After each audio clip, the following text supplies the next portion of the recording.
In today's video, I'm going to teach you how to deploy a Python project with serverless functions on Netlify.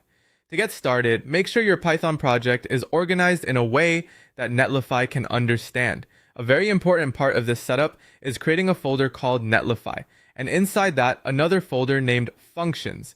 This is where your API entry points should live. In simple terms, these are the Python files Netlify will use as your serverless backend functions.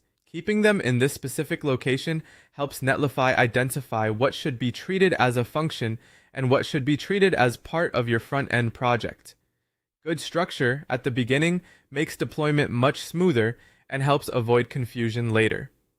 Next, create a file called Netlify toml in the root directory of your project.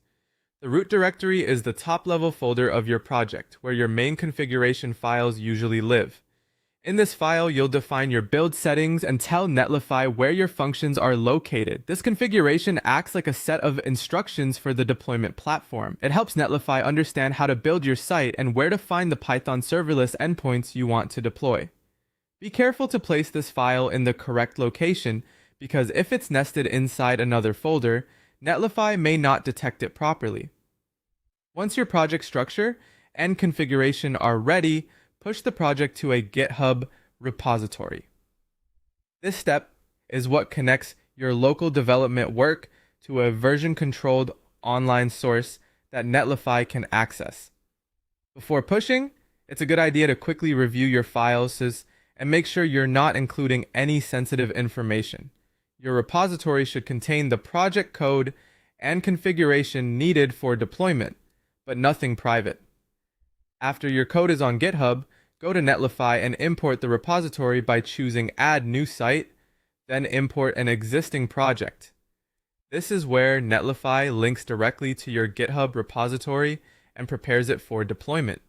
During this stage, Netlify may automatically detect some settings, but your netlify.toml file will help ensure the correct build behavior is used.